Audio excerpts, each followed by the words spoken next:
Chopper 13 above the scene where Metro police officers, it looks as if they are apprehending two suspects in a shooting that happened. A Metro police officer was shot around noon. You see the K-9 unit there. You see the Metro SWAT units there. We're not sure if these are suspects, but they are two people who have been arrested near where the shooting happened. Now, this is all going down near Las Vegas Boulevard and Pebble. We have been following this very, very closely. This is a huge, huge area that they've been searching. We see two people who are being handcuffed right now. We do not know if they are suspects in the shooting, but there are two people that they have apprehended in this area near the shooting scene. Chopper 13 has been above this from the very, very beginning, just shortly after the shooting happened. The officer is now being treated at University Medical Center. We don't know the extent of injuries, but we have been following the search in this huge area. Now, this is out near the Antique Mall of Las Vegas. If you kind of need a sort of an indicator, a locator right there, Metro,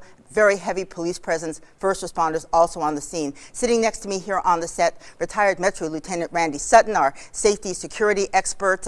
Can you tell us what we're looking at? What is the activity going on here, Randy? Well, what we just observed were two persons of interest, shall we say at this point, because there's not enough information, who have just been taken into custody at this abandoned, looks like abandoned motel.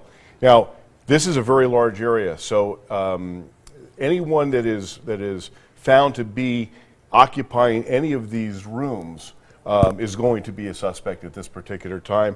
As we gather more information about the suspect description, we'll be able to pinpoint a little more whether or not these people that were just taken into custody are in fact related to this shooting, right, or if they there's a very good possibility that this area is being used by homeless people, sure, as well. Because of the nature of this type of premises, there could be people in this that were not associated with the shooting. You can see that there's some doors that have been kicked in right there, so there could be squatters there who yes, have just no connection at all. And right, and we're hearing that the suspect could be a white male, and we did see a white male there being handcuffed, right, and also a black male being handcuffed as well. But again, as you just said, these are persons of interest. We're hearing from our reporter on the ground that at least the preliminary information is this could be a white male in his 40s or 50s who was involved in this shooting. We're going to toss it now over to Gina Lazara, who is at University Medical Center, keeping an eye and trying to get information on the officer's condition. Gina.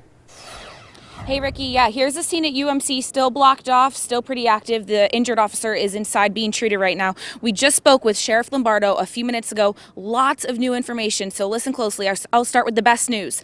The officer is up and talking, and he is going to survive. He was shot right under his armpit. The sheriff says he was very lucky that that's where he took the bullet, because we could have a different story here right now.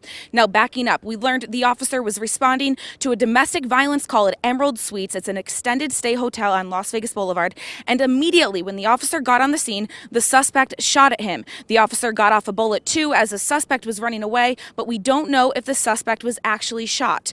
The suspect ran over to a nearby apartment complex, and he's still at large as we speak, as Randy and Ricky were talking about. We have a crew over there as well, reporter Stephanie Zeppelin, where investigators continue to comb that scene. Now,